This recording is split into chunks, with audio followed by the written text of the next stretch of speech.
Dan Illman, Matt Bernier, the feature race at Del Mar on Friday. Race number 7, we're going 5 furlongs on the turf for the $75,000 Daisycutter Handicap, a race you can play with your very own DRF Bets account. Sign up, get $150. It's easy. Head on over to drf.com/bet. Let's take a look at this field of fillies and mares, again going 5 furlongs on the lawn at Del Mar. Your morning line favorite, Matt, is the number 6.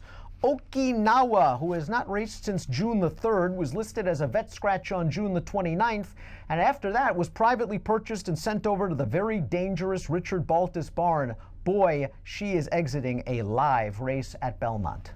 Certainly is. She was the 7-5 favorite that day. She got beat by a length by Epping Forest, but we know what Epping Forest is capable of. She came back and won next out with a 95. The third place finisher, Fear No Evil, came back and was the next out winner with an 86. And the 5th place finisher was the next out winner as well with the 78 buyer. We know her here on the East Coast. Her game is speed. I'm just going to be very, very interested to see, does she have the kind of speed necessary to clear off in a 5/8 race down at Del Mar? It looks like Richie Baltus is trying to get that speed in over those last 2 workouts over the Del Mar Green Bullets, won 4 furlongs in 46. I'd expect Corey Nakatani to be very aggressive coming out of the gate with Okinawa. The number 9, Out of the Flames, is also returning from the East Coast. This horse was the winner of the Misdirection Stakes last time out, going 6 furlongs back in April. The 4th place horse came back to win against Statebreds with an 82 buyer.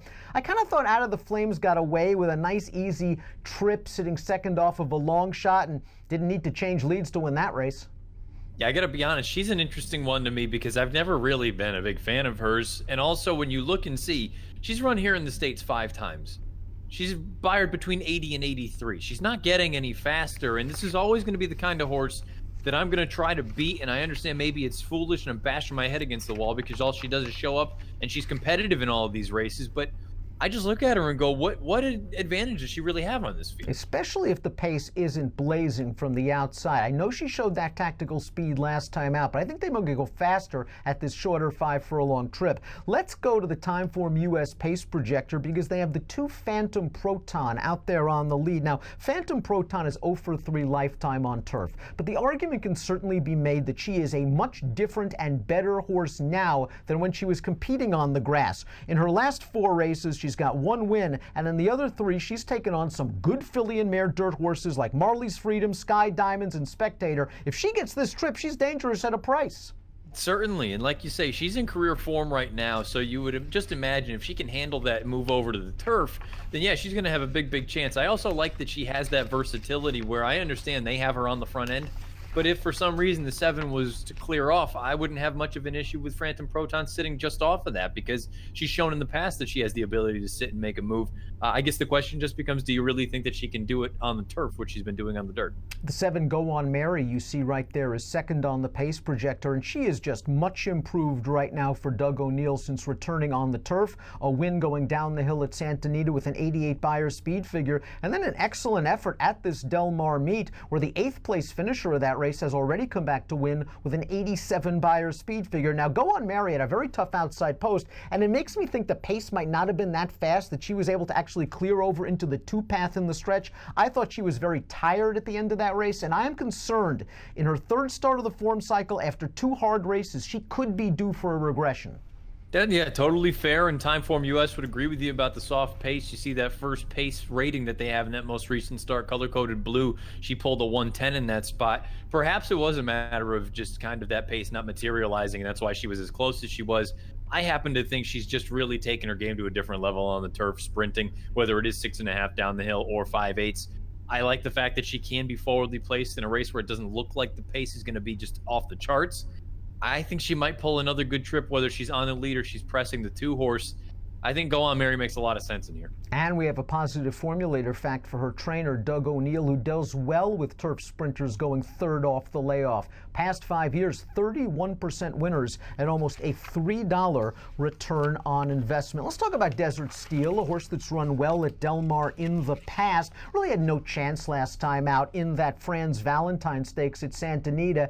A, the distance was just a little bit too far. B, she was in too tough against Cordiality, who came back to be graded stakes placed with a 91 buyer. And C, she needed some pace, and she just didn't get it when they went 48-3 to the half. I just think this is too much of a turn back from a mile to 5 furlongs, and she could be outrun early. I also wonder just overall where she is from a form standpoint. I know she won that race 4 starts back. That was an optional claimer, but it just feels like she's been more of a nibbler over the most recent memory. I mean, prior to that, when you've got to go all the way back to November of 2015 for her win 2 starts back or in her second. You get what I'm trying to say. The idea here is I'm not convinced that she's still what she once was. Spelker, the number 6, goes out for the always dangerous Wesley Ward. This horse sort of finished evenly in her most recent start at Belmont, but that race was going 6 furlongs over a good turf course. She hasn't had many chances to run over firm going, and I kind of like her cutting back to 5. I think she has enough speed to stay within range, maybe follow Go On Mary from the second flight, and at least have a look at this turning into the stretch. From a buyer standpoint, you're going to have to run one of her faster races.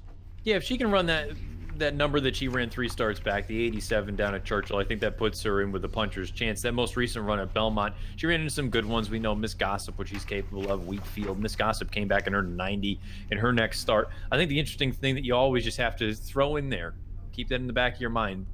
It's an East Coast horse going west on the turf. I know it's a sprint, and maybe this isn't sort of the traditional thing that we usually see, but you always have to respect anything that Ward throws out, but especially an East Coast turf horse going west. Mongolian Shopper, the number 5, can certainly be part of this pace. Overmatched against the boys last time out in the Siren Lure. Bombard and Perfectly Majestic, the 1-3 finishers, came back to run 2-3 in the Wicker with buyers of 96 and 93 respectively earlier at this Del Mar meet. And this mare ran a fast race against the girls, going 6.5, 2 starts back. I think she'll be closer to the pace than Timeform US has her. You know, she's another one. I'm just not entirely sure where she is from a form standpoint. When she was at her best, and she went on a little bit of a string early on in the Santa Anita meeting where she just ripped off win after win. The good news is she has fired fresh in the past, and I suppose you're going to get a fresh version of her this time around. The 5/8, though, I'm a little bit curious to see how that's going to translate, where she's going to be positioned early on. Berryessa didn't break very well in her North American debut, and that was pretty much it for her, going 5 furlongs at Del Mar. That being said, she was 47-1 against entry-level optional claimers, and these are tougher. When you look at her time form ratings overseas, they just pale in comparison to what she's going to be facing here in this spot. I think she's an outsider. Let's take a look at our top selection for the Daisycutter Handicap. We do agree down towards the rail with the number 1 Symposium. I thought she ran very well at 53-1 last time out against Ancient Secret, who's a legitimate graded stakes kind of horse going down the hill. I think she gets a good trip either on the lead or sitting just off. Yeah, I kind of look at her and say she's the horse coming out of the best race. When you look and you see Ancient Secret came back and earned a 96 in her next start. The 3rd place finisher, Blame It on Alfie, in 91. And then you had 3 other horses come back and earn 90s in their next start. So she was facing far better horses than she's going to face in this spot here. The question that I'm a little bit intrigued with is breaking down to the inside. She has a little bit of speed. I think she can sit. You go back to that run at Ascot in September of 2016. The short running line says she tracked the leaders and then moved up. I'm hopeful that's sort of the trip that she pulls here, because down on the inside, there's no guarantee that you're going to work out a comfortable trip. I'm hopeful that she's going to be able to sit the pocket and then take advantage. If she doesn't sit the pocket, though, I wouldn't mind if she goes. Connor knows that Phantom Proton has speed to the outside, so maybe if he hustles, he can sort of dissuade Phantom Proton for the lead. Perhaps Okinawa, perhaps Mongolian Shopper, perhaps the 7. They can all sit off, and Symposium can cut the corner into the stretch. She's 5-1. I think that's a fair price. Give me numbers. I'm going to go 1769. I'm going to go 1678 in the Daisycutter Handicap, the feature at Del Mar on Friday, a race which you can play with your very own DRF Bets account. Sign up, get $150 in sign-up bonuses. Head on over to drf.com/bet, and approximate post time for the Daisycutter, race number 7, 7 o'clock Pacific. Best of luck.